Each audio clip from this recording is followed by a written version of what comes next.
সমাজটার চতুর্দিকে দেখেন, মুসলমানের বাচ্চা পরিচয়, ছেলেটা মুসলমান, 16 বছর, 17 বছর, 14 বছর, 15 বছর, কি সুন্দর চেহারা, তাগড়া ছেলে, এক ওয়াক্ত নামাজও পড়ে।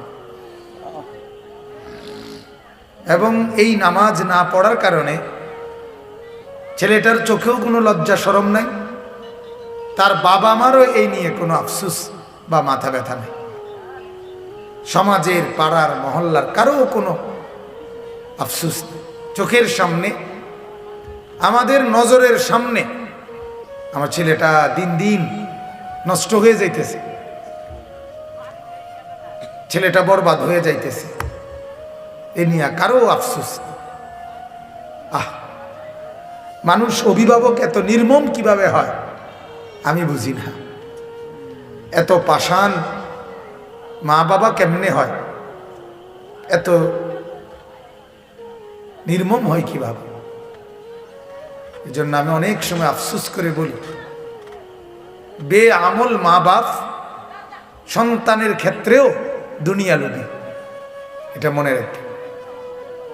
মানে যেই মা বাপ বেআমল, আখেরাতের ফিকির নেই, তারা তাদের সন্তানের ব্যাপারেও দুনিয়া লোভী।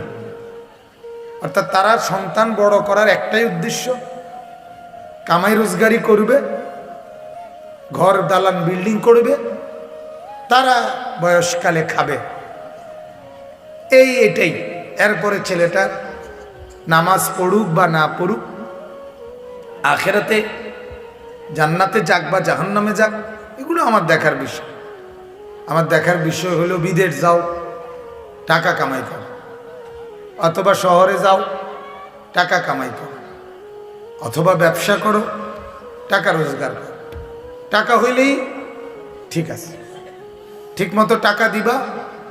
এবার তোমার চরিত্র থাকুক বা না থাকুক, তোমার উপার্জন হালাল হোক বা হারাম হোক, যেটা ইচ্ছা এটা হোক, ওটা আমার দেখার দরকার।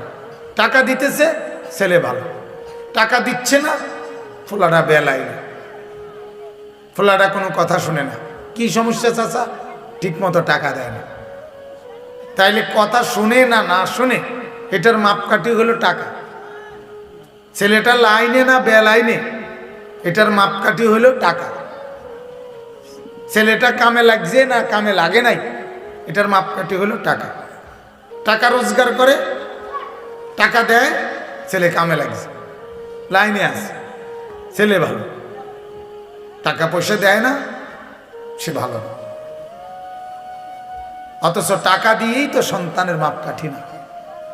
আল্লাহ নবী সাল্লাল্লাহু আলাইহি ওয়াসাল্লাম বলেন, মা নাহালা ওয়ালিদুন ওয়ালাদাহু মিন নুহলিন মিন আদাবিন হাসান। আল্লাহ নবী সাল্লাল্লাহু আলাইহি ওয়াসাল্লাম বলেন, প্রত্যেক মা বাবা, প্রতিটি পিতা মাতা তার সন্তানের জন্য যা কিছু দিয়ে থাকে, তার মধ্যে সবচেয়ে উত্তম যা দিল সেটা কি? আল্লাহ নবী বলেন আদাবুন হাসান। যে মা বাপ তার সন্তানকে উত্তম আদব শিখালো, আখলাক শিখাইল, জিন্দিগি গড়ে দিল, আদব শিখালো, আল্লাহ নবী বলেন সেই মা বাপ তার সন্তানকে সবচেয়ে উত্তম জিনিসটা দিল। ওই মা বাপ সফল, ওই মা বাপ কামিয়াব, ওই মা বাপ কৃতকার্য।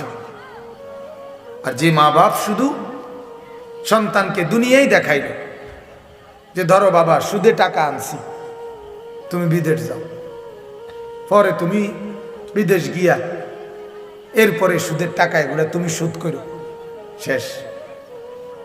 বাপে সুদে নিচে, পুতে সুদের টাকা সুদ করতেছে, সমান তালে নাফরমান, সমান তালে পাপে, সমান তালে পাপে, দুজনই সমান গুনাহগার। এতে করে কোনো আফসোস নেই। এজন্য আল্লাহ নবী সাল্লাল্লাহু আলাইহি ওয়াসাল্লামের এই কথাটা মনে করাইলাম, যে নবী সাল্লাল্লাহু আলাইহি ওয়াসাল্লাম বলেন, একজন মা বাবার জন্যে আল্লাহ নবী সাল্লাল্লাহু আলাইহি সাল্লামের কথা হলো, আদব যেটা দেখালো এটা উত্তম।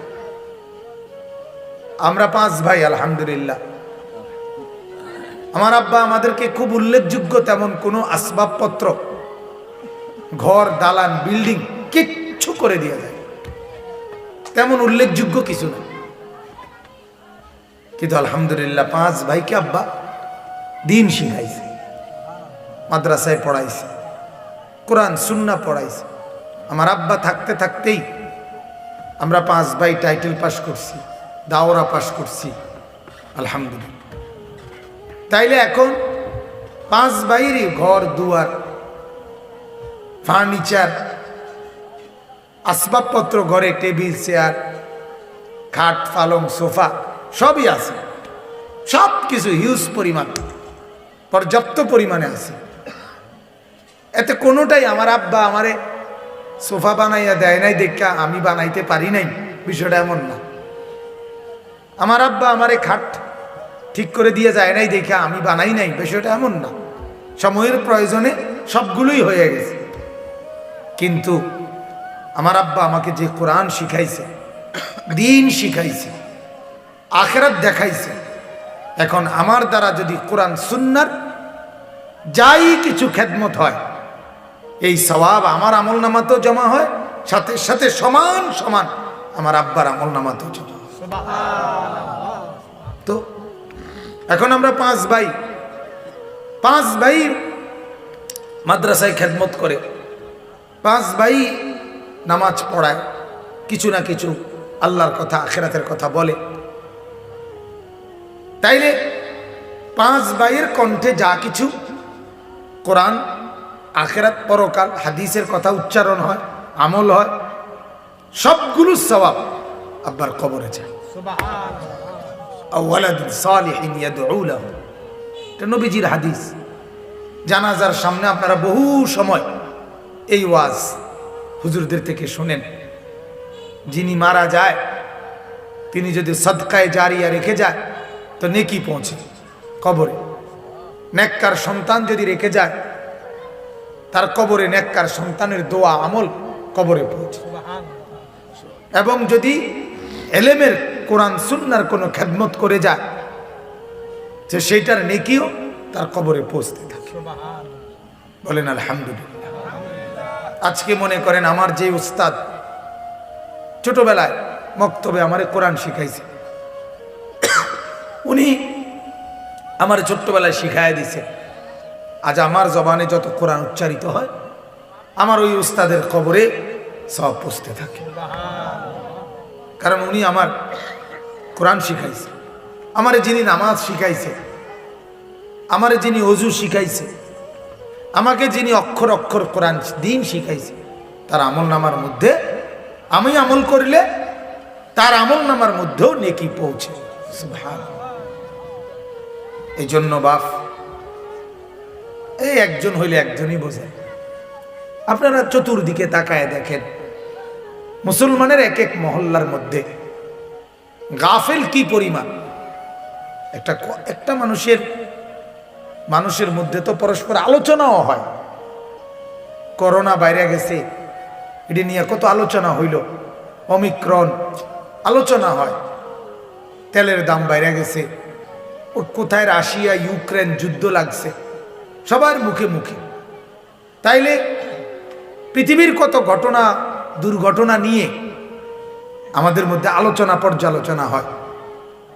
একটা সিএনজি অ্যাক্সিডেন্ট হয়েছে, একটা মোটরসাইকেল অ্যাক্সিডেন্ট হয়েছে, কত জনের মুখে মুখে এই কথা উচ্চারিত হয়, আলোচনা হয়, বিশ্লেষণ হয়।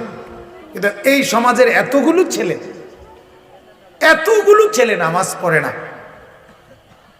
কি সুন্দর জওয়ান ছেলে, কারো নিয়ে মধ্যে চায়ের দোকানে হাঁটতে চলতে, উঠতে বসতে, ঘরে পরিবারে কারো মধ্যে এই নিয়ে কোনো আলোচনা নেই। কি আশ্চর্য! এমন সমাজ এমন হয়ে গেল কেন? এত অবাক। ঘরের মধ্যে স্বামী স্ত্রী নিজেদের ছেলে পেলের ব্যাপারেও এটুকু আলোচনা নাই যে কি ব্যাপার, আমরা ছেলেটা যে নামাজ পড়ে না, আমরা ছেলেটা যে সারাদিন কই কই ঘুরে, এভাবে তার ভবিষ্যৎ কি হবে, আখেরাত কারো ভাবনা নেই। শুধু মহিলার কথা একটাই, ফোলাগারে কি কোনো লাইন করতেন না, মানে মানে বিদেশ টিদেশ পাঠাইতেন না, অথবা কামাই রোজগারির একটা বাইল করে দিতেন না, আমনে থাকতে থাকতে এই কথা এটাই, ঘুরে ফিরে এটা। ওই দাদা মুরব্বী ওনার কথা ওইটা, আরে নাতিগার বুঝি একটা লাইন হলো না, মানে বিদেশ, নাইলে কোনো রোজগার, নাইলে চাকরি ব্যবসা ইত্যাদি কিছু। তাহলে জওয়ান বুড়ো প্রত্যেকের মাথাতে একটাই, যে সন্তানাদি নাতি নাতনির দুনিয়া সাজলো কিনা, দুনিয়ার চলাফেরার উপযোগী খানা খাদ্য খাইয়া দুনিয়ার সময়টুকু কাটাইবার উপযোগী হলো কিনা, এটা নিয়েই বুড়ো মানুষ, জওয়ান মানুষ, স্ত্রী, স্বামী, পরিবারের সবার আলোচনা পর্যালোচনা একটাই, এক কথায় এটা নিয়েই আলোচনা। এটা সবাই মিলে দুনিয়া সাজাচ্ছে, আখেরাতের ব্যাপারে সবাই গাফিল।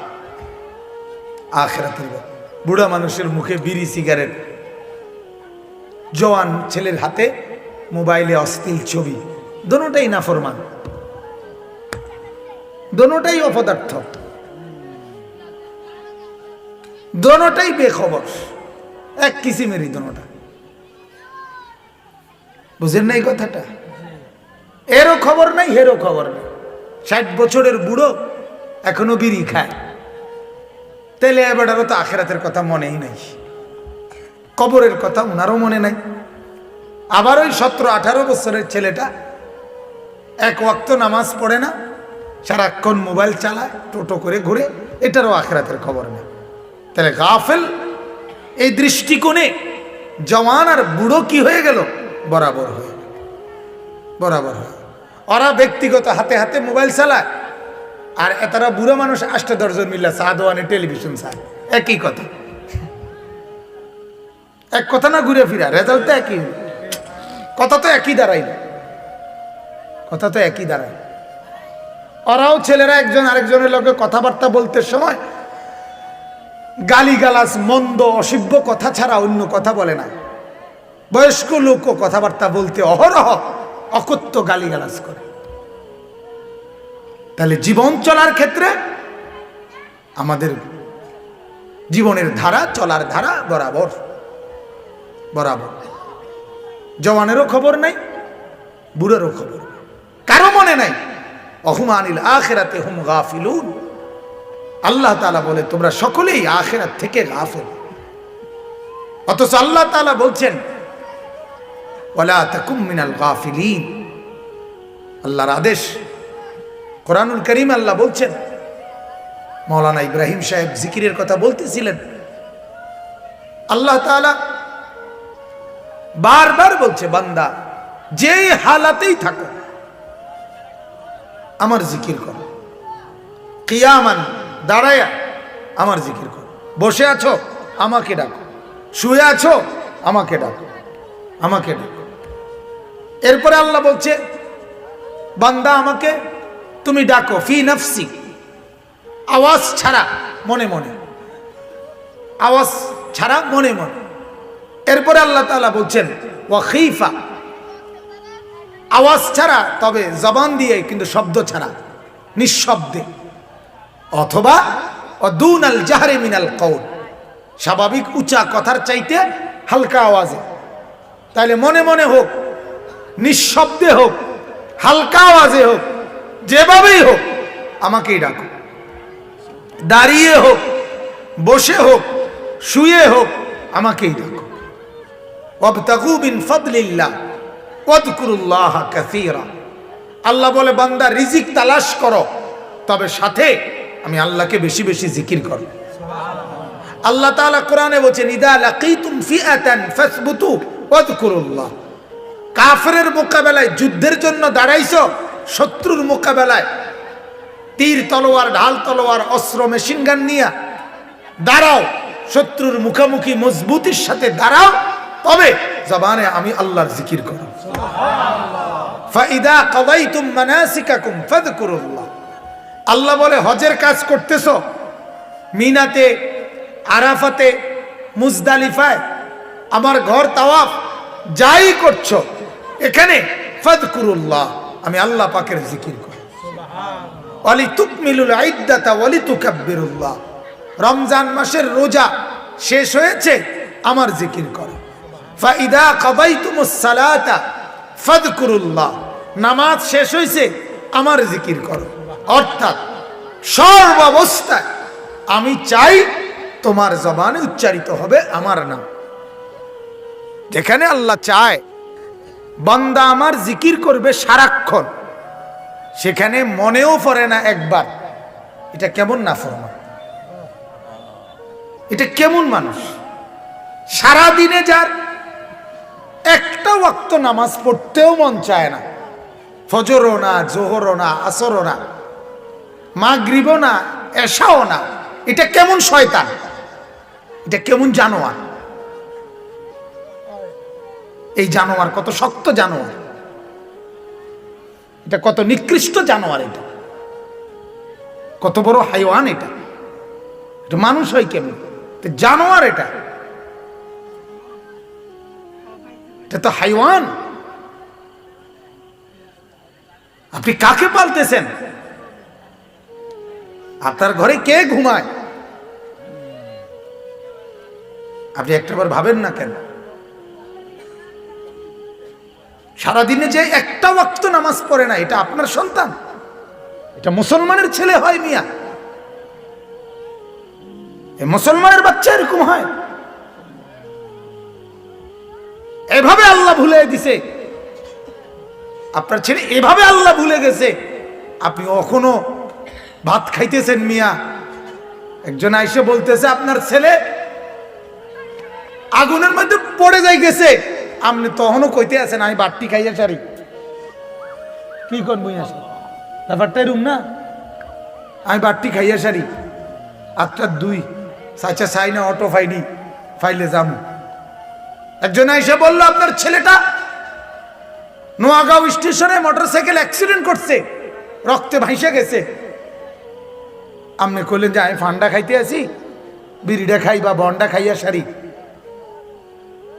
তো এই পৃথিবীর প্রতিটা মানুষ এই বাপকে কি বলবে, তোর মতো ডাকাত আল্লাহর জমিনে আর আসেনি রে, ঠিক না বলেন না, বলবে কিনা যে তোর মতো ডাকাত তুই বাপনি না, তোর মতো ডাকাত তো আর হয় না।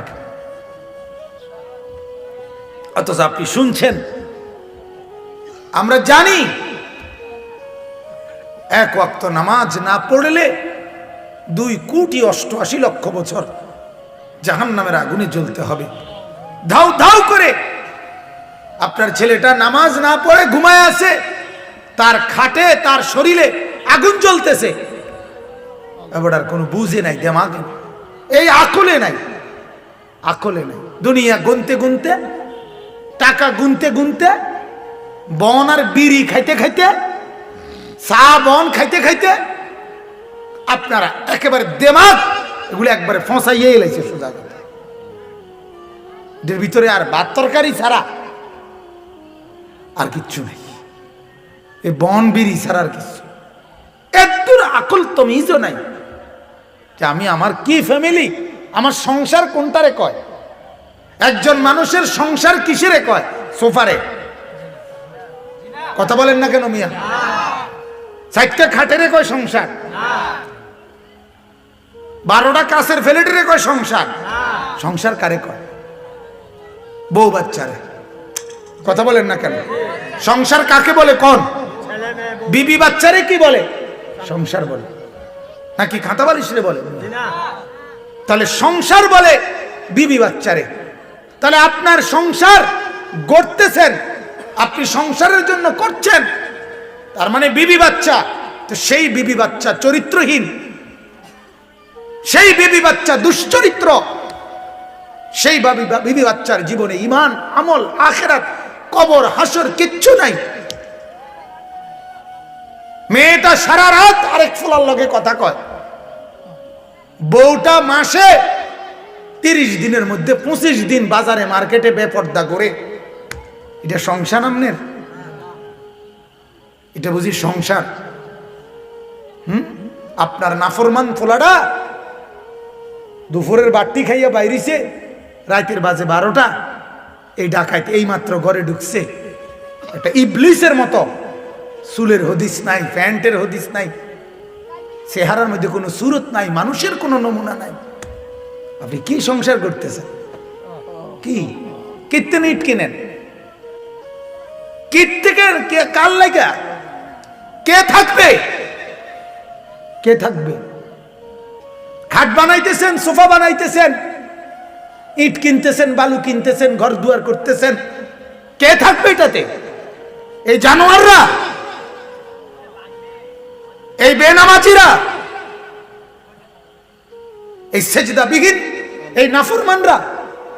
আল্লাহর নবী বলছে, হাদিস এটা মিয়া, আল্লাহর নবীর হাদিস, যে ঘরের মধ্যে আল্লাহর জিকির নাই, যে ঘরে আল্লাহর বন্দিগি নাই, যে ঘরে আল্লাহর ইবাদত হয় না, আল্লাহ রসুল বলছে সে ঘর হলো কাল বাইতিল খারিব, কাল বাইতিল খারিব। স্পষ্ট হাদিসের শব্দ। আল্লাহর নবী বলেন সে ঘর হলো সারা বাড়ি। সারা বাড়ি নি কয় আমাদের দেশে? আলগা আলগা ঘর। সারা বাড়ির মধ্যে মানুষ থাকে না। সারা বাড়ি কয় ওইটারে যেটার মধ্যে মানুষ থাকে না। কুকুর থাকে, বিড়াল থাকে, সাপ থাকে, বিচ্ছু থাকে, কেচ্ছ থাকে, এগুলো না, মানে এটার মধ্যে কেউ থাকে না। আর আলগা এমনি সারা বাড়ি এগুলো আছে না সমাজে? আল্লাহর নবী বলছে ওই ঘর হলো কাল বাইতিল খারিব। যে ঘরে আল্লাহর জিকির নাই, বন্দিগি নাই, কোরআন নাই, তেলাওয়াত নাই, ইবাদত নাই, সেজদা নাই, পর্দা নাই, সকালবেলা ভোর থেকে রাত 12টা পর্যন্ত যতক্ষণ এই নাফরমান সজাগ আছে অতক্ষণ টেলিভিশন চলতেছে। কত নিকৃষ্ট ডাকায়, কত জঘন্য, কত নিচু মানসিকতা। হায় হায় হায় হায়। সকাল থেকে শুরু হয় বহু চা দোকানদারের মতো। অনেক নাফরমান চা দোকানদার আছে যাদের চা দোকানের মূল উৎস আয়ের, তার জিন্দিগিটাই তার টেলিভিশনটা। তে বুঝে এটা ছাড়া তার কপালে সুখ নাই। টেলিভিশন চললেই তার কামাই। সে তার মা বাপ তার সবকিছু তার বানায় নিছে এই টেলিভিশন। টেলিভিশনই তার বাপ, টেলিভিশনই তার মা। এটাই তার দিন, এটাই তার ধর্ম, এটাই তার জিন্দিগি, এটাই তার দুনিয়া, এটার উপরই সবকিছু। আহা, এভাবে বুঝি মানুষ গাফেল হয়, নিজেকে বুঝি মানুষ এভাবে ভুলে যায়। বাজান ছেলেরা তোমরা বলো মিয়া, তোমার কথা তুমি বলো। তোমার জীবনটা এইভাবে নষ্ট হয়ে যাওয়া কি হইতেছে? জীবনে কি গড়লা? না পৃথিবী চিনলা, না সমাজ চিনলা, না এলাকা চিনলা, না মানুষের মতো মানুষের পরিচয় চিনলা। একটাবারও ভাবলা না হায় হায় তোমারে দিয়া এই অপদার্থ দিয়া এই সমাজের কি হবে? জিন্দিগি বুঝি এন দিয়া খাওয়ন, ওন দিয়া টয়লেটে থুইয়াইন, এই নি জীবন। আহ, জীবন বুঝি এই কদ্দুরের নাম। কিছু খানা খাদ্য খাওয়া আর ঘুম যাও, এই নাম জীবন। আর এই নর্তকীর ছবি দেখা, নাচ গা, এক নারী, এক শাহওয়াত, এক শাহওয়াত। এক শাহওয়াতের জন্য মানুষ কি পুরাটা জীবন শেষ করে দেয়? এক নারী কি মানুষের 24 ঘন্টা দরকার? কথা বলেন না কেন? কোন যে কোনো পুরুষ যে বিয়ে করে হেতি কি হেতের বউ লইয়া 24 ঘন্টা বইয়া থাকে? তো তুই রে সারা দিন নাই রাত নাই, তুই বেড়িতের ছবি লইয়াই তো বইয়া রইলি।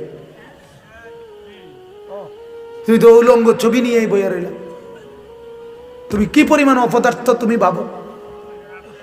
তোমার যে ন্যূনতম আকলটুকু নাই, বিবেকটুকু নাই, মনুষ্যত্ব নাই। এই জন্য আপনারা ভাবেন, ভাবেন, আপনারা প্রত্যেকেই ভাবেন সংসার কাকে বলে বুঝেন, জীবনের হিসাব নিকাশ মিলান। কি করে জীবনে দুনিয়া থেকে গেছে, কি করে গেছে। আমাদের বাংলাদেশের শ্রেষ্ঠতম আলেমে দ্বীন শেখুল হাদিস আল্লামা আজিজুল হক রহমতুল্লাহ আলাইহি, উনি ইন্তেকালের পূর্বে বলছিলেন যে আমি পৃথিবী থেকে বিদায় দিচ্ছি এমন অবস্থায় যখন আমার ফ্যামিলিতে আমার ছেলে মেয়ে নাতি নাতির মধ্যে প্রায় 100-র কাছাকাছি হাফেজে কোরআন। এই যে আল্লামা মামুনুল হক যার সন্তান, ওনার আব্বা বলছেন, শেখুল হাদিস আল্লামা আজিজুল হক রহমতুল্লাহ, আমার শায়েখ আরিফ বিল্লাহ আল্লামা মুফতি মুশতাকুর নবী সাহেব, ওনারা 10 ভাই, 10 জন ভাই, এক মার ঘরে 10 ভাই, 3 বোন, 13 জন ভাই বোন একই মার ঘরে। আলহামদুলিল্লাহ 13 জন ভাই বোন এখনো জীবিত আছে হুজুরের। 10 জন ভাই, 10 জনই আলেমে দ্বীন, 10 জনই আলেম। হ্যাঁ, তাহলে এটা ওনার জিন্দেগির অর্জন। ওনার হুজুরের আব্বার, হুজুরের আব্বা আমার সরাসরি উস্তাদ, হুজুরও আমার সরাসরি উস্তাদ। ওনারা বাবা ছেলে দুজনই আমার শিক্ষক, বলেন আলহামদুলিল্লাহ। তো এই জন্য বললাম এটা তো জীবনের অর্জন। আমার আব্বা যখন ইন্তেকাল করে, আমার আব্বা আমাদের ঘরে ইন্তেকাল করছে বাসায় 2015 সালে আগস্ট মাসের 8 তারিখ।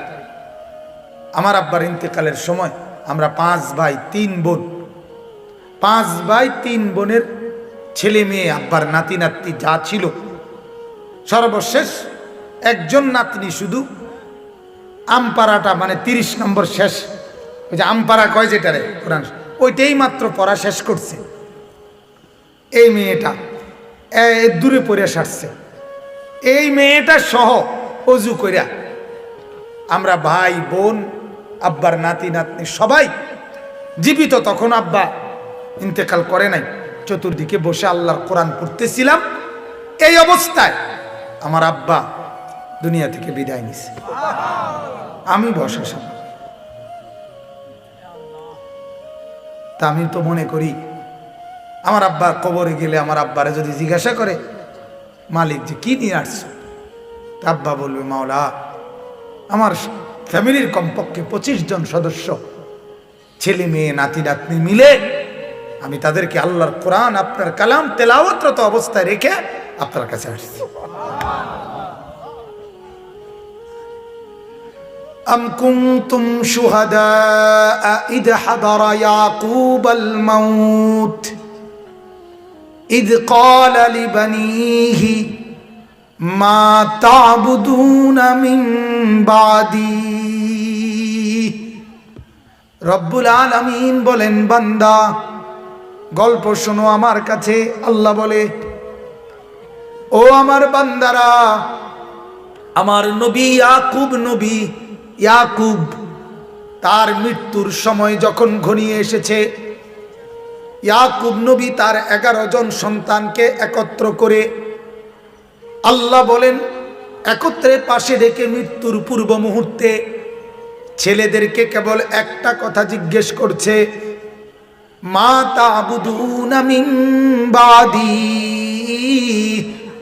ও আমার ছেলেরা, দুনিয়া থেকে বিদায় নেওয়ার মুহূর্তে আমি বাপ তোমাদের সন্তানদের কাছে জানতে চাই, বলো তো বাবারা, আমার মৃত্যুর পরে তোমরা ইবাদত করবে কার?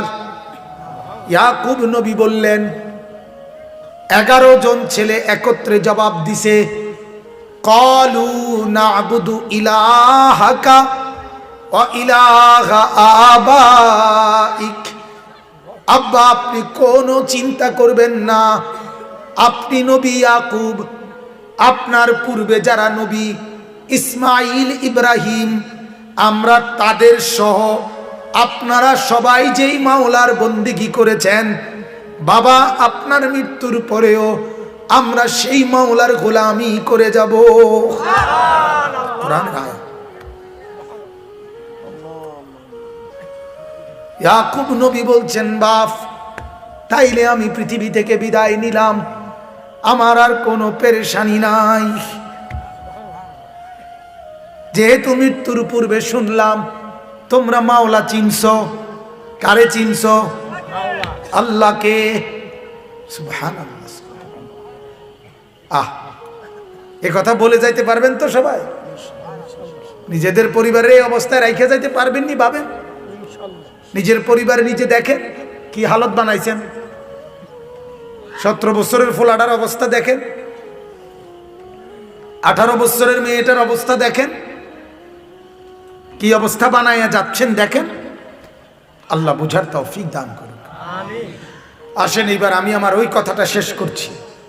আমার মূলত সময় তো শেষ হয়ে গেছে আরো আগেই, আমি চলে যেতে হবে এখন। তো আপনাদের কাছে আমি যে কথাটা এশার নামাজের আগে শুরু করছিলাম, আপনাদের আসার অপেক্ষায় ছিলাম। মোটামুটি এখন কিছু আল্লাহর বান্দা জমছেন, আল্লাহ আপনাদেরকে বরকত দান করুক। তো বলতেছিলাম এই কথাটা, ইব্রাহিম আলাইহিস সালাম আল্লাহ তাআলার কাছে বারবার পরীক্ষা দিয়েছেন।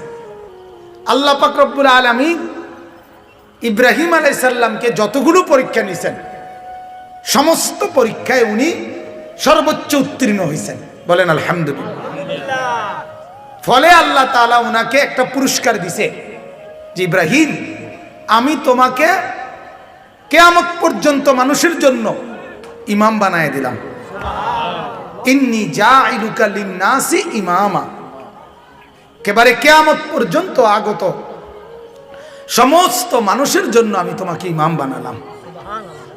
সেই থেকে সর্বযুগের মানুষ ইব্রাহিম আলাইহিস সালামকে মানত, স্বীকার করত।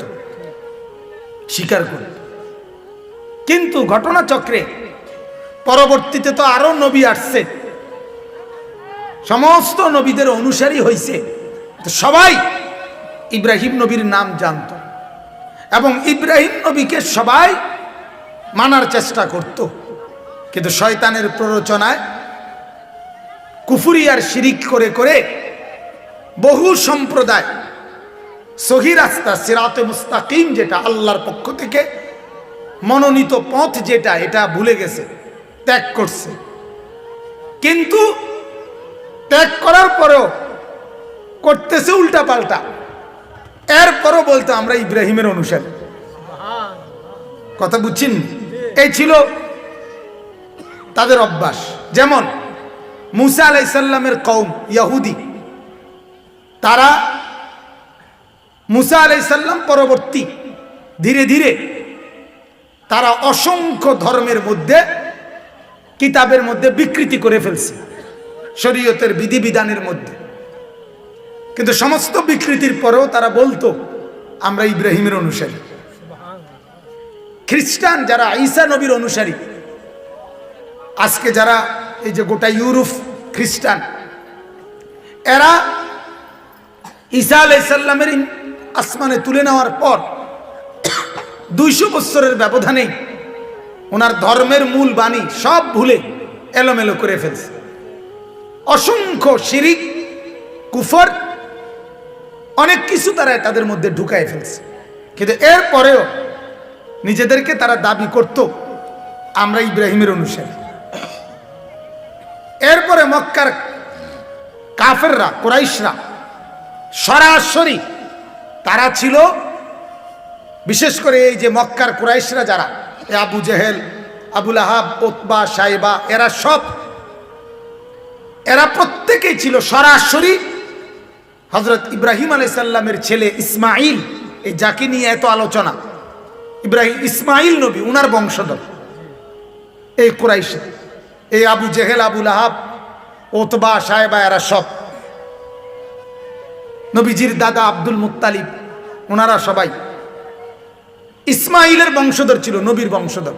কিন্তু ধীরে ধীরে তারাও নিজেদের মধ্যে অগণিত মূর্তি পূজা, শিরিক, কুফর করতে করতে ইব্রাহিম এবং ইসমাইলের মূল ধর্ম আল্লাহ প্রবর্তিত যেটা সিরাতে মুস্তাকিম যেটারে বলে, এটার থেকে বিচ্যুত হয়ে নিজেদের মতো করে অগণিত বিধিবিধান উলট পালট রদবদল করে তছনছ করে ফেলছে।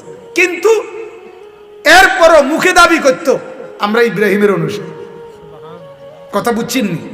তার মানে আমি বুঝাইতে চাইতেছি যে কথাটা, ইব্রাহিম আলাইহিস সালামের পরে, ইব্রাহিম আলাইহিস সালামের মাধ্যমে আল্লাহ তাআলা যেই সিরাতে মুস্তাকিম চালু করছিলেন, সঠিক পথ, পরবর্তী বহু জেনারেশন, বহু সম্প্রদায় তারা নিজেরা কুফর, শিরিক, বিদআত, অগণিত মন গড়া নিয়ম কানুন, বিধিবিধান নিজেদের ধর্মের অনুশাসনের মধ্যে ঢুকাইয়া একেবারে তছনছ করে ফেলছে। কিন্তু এরপরেও নিজেদেরকে দাবি করত কি? ইব্রাহিমের অনুসারী। আপনারা আরো আরো সহজ উদাহরণ দেই, বুঝবেন। আমাদের বর্তমান মুসলিম সমাজে অসংখ্য অগণিত মানুষ যারা তাদের ছেলে মেয়ের বিয়েতে ইসলাম ধর্মের, নবীর সুন্নতের, নবীর তরিকার একটাও পালন করে না, কিন্তু এরপরেও নিজেকে বড় গলায়, দরকার হলে জিলাপি 2 কেজি বাড়াইয়া দিয়ে হইল নবীর আশেক, এটা দাবি করে। দরকার হলে জিলাপি 5 কেজি আমারতে যাবে, আরো 5 কেজি বাড়াইয়া কেন? আমি বুঝাইতে হইব আমি আশেকে রসুল, আমি আশেকে রসুল। যদি জিঙ্গা নামনে জিলাপি তো দিয়েছেন, ঠিক আছে কাকু বুঝছি আমনে আশেকে রসুল, কিন্তু বিড়ি খান যে না, এটির দিকে চাইও না, তুমি জিলাপির দিকে চাও। তুমি কি এর দিকে চাও? জিলাপি। বিড়ি লইয়া তুমি বুঝদা না, এটি সব কথা বুঝদা না। কথা বুঝছেন নি? আমনে যে অবসর পাইলেই কাকু সাদওয়ানের টেলিভিশন চান, আমনে জিলাপি দিলে কি লাভ হইব? আপনি কেমনে নবীর আশেক? এটি বুঝদা না, না এটি বুঝতো না। কথা বুঝছেন নি? এরকম অগণিত মানুষ আছে যাদের জীবনে, জিন্দেগিতে, চেহারায়, সুরতে, আমলে, আখলাকে রাসূলুল্লাহ সাল্লাল্লাহু আলাইহি সাল্লামের 100 সুন্নত যদি এমনি লেখা হয় আর প্রত্যেকের সাথে মিলানো হয়, যে আপনি বলেন যে একটা মেসওয়াক, এই মেসওয়াকটা গত 10 বছর নবীজি মৃত্যু পর্যন্ত মেসওয়াক করছে, এটা যে নবীজির সুন্নত, এই ব্যাপারে পৃথিবীর কোন মৌলবীর মধ্যে মতানৈক্য নাই। কথাটা বুঝছিনি আমার? সারা পৃথিবীর কারো কাছে এই নিয়ে দ্বিমত নাই যে মেসওয়াক যে কার সুন্নত। কিন্তু আপনি দেখেন উনারে জিগাইয়া যে গত 10 বছর, গত 10 মাস, গত 1 মাস টানা প্রতিদিন ধারাবাহিকভাবে নিয়মিত আপনি মেসওয়াক করছেন, এরকম আশেকে রসুল এই দাবিদার আপনি কয়জন খুঁজা পাইবেন? এই হাজিরা খাতার নাম উঠাইলে তখন টের পাওয়া যায়, তখন বুঝবেন, তখন বুঝবেন। এভাবে যদি মিলান, এভাবে মিলান, আপনি আগামীকাল চতুর্পাশের 100 ঘরে আগামীকাল বৃহস্পতিবার আপনি রিপোর্ট নেন, শুক্রবার আমি এদিক দিয়ে যাবো ফরদাবাদ, আমারে লিস্টি দিবেন যে 100 ঘরের মধ্যে নবীর সুন্নত দস্তরখান আছে কয় ঘরে? কথা বুঝেন নাই আপনি? এই হিসাবটা আপনি আমারে যাইতে সময় দিয়েন। কিভাবে আপনি নবী প্রেমিক, কিভাবে আপনি রাসূল প্রেমিক? আপনার ঘরের মধ্যে দিবা নিশি টেলিভিশন চলে, আপনি কিভাবে নবী প্রেমিক? আপনার কলিজার মধ্যে একটাবারও এই কথার বুঝ আসে না? কথা বলেন না? নবী সাল্লাল্লাহু আলাইহি সাল্লাম 23 বছরে 30 পারা কোরআন আর এত হাদিস, এত যুদ্ধ, এত জিহাদ, এত মেহনত, এত কষ্টের বিনিময়ে আমাদের জন্য শুধু নবীর উম্মত হিসাবে করণীয় রাখছে কেবল একটা জিনিস, যে তোমরা মাঝে মধ্যে 20-30 মিনিটের একটা অনুষ্ঠান কইরা কিছু জিলাফি সিন্নি একত্র করে আমার জন্য দুরূদ শরীফ পড়বা। এতদূর বুঝ পাইলেই আমার 23 বছর সারিব, আর কিছু লাগতো না। এর জন্যই তো নবীজির 23 বছরের মেহনত, ঠিক না? বিবেকে কি বলে, ইনসাফে কি বলে? মিয়া ইনসাফ কি বলে? বিবেক কোথায় আমাদের? 23 বছরে বুঝি নবীজি আমাদের জন্য একটা অনুষ্ঠান করব আমরা, এটার জন্য নবীর এই মেহনত ছিল না? আহা, আফসোস, আফসোস মুসলমান, এতটুকু বিবেক যার নাই যে নবীজির মহব্বত মানে কি, নবীর ভালোবাসা মানে কি, এতদূর বুঝো যার নাই, সে বুঝলোটা কি জীবনে? সে বুঝলোটা কি? অতএব আমি এবার বলতে চাই, এই ইহুদিরা, খ্রিস্টানরা এবং মক্কার কুরাইশরা সবাই দাবি করত আমরা ইব্রাহিমের অনুসারী। কার? আল্লাহ তাআলা বলেন নবী, এখানে আইসা এই কথাটা বল শেষ। সূরা আনআমের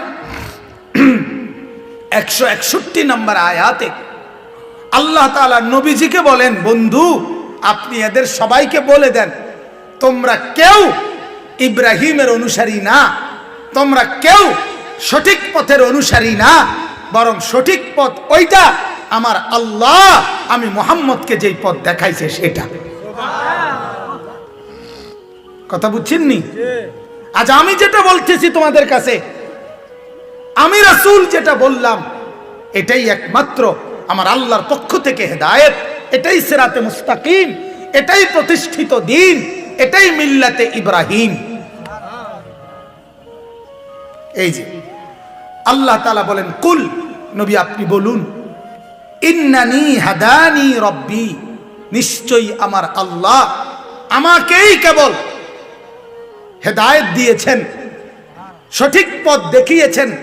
কিসের? ইলা সিরাতিম মুস্তাকিম। সিরাতে মুস্তাকিম কোনটা? জান্নাতের রাস্তা কোনটা? আল্লাহর সন্তুষ্টির রাস্তা কোনটা? এটা একমাত্র এই মুহূর্তে সঠিকটা সিরাতে মুস্তাকিমটা আল্লাহ আমাকে জানাইছে। কাকে? আমাদের নবীকে। কাকে বলেন না? এরপর আল্লাহ বলেন, দীনান কিয়ামাম মিল্লাতা ইব্রাহিম। এই আল্লাহ আমাকে যে দিন দিছেন, এটা কিয়ামান, এটা সুপ্রতিষ্ঠিত, এটা এমন দিন দিছে, পৃথিবীর যত ঝড়ঝাপটা, পৃথিবীর যত বিরোধিতা, যত কিছুই হোক, এটাই একমাত্র পৃথিবীতে টিকে থাকবে। মিল্লাতা ইব্রাহিমা, এটাই একমাত্র মিল্লাতে ইব্রাহিম, ইব্রাহিমের মিল্লাত, ইব্রাহিমের প্রকৃত অনুসারী। সুবহানাল্লাহ। হানিফান, যেই ইব্রাহিম ছিল একনিষ্ঠভাবে আল্লাহর অনুগত।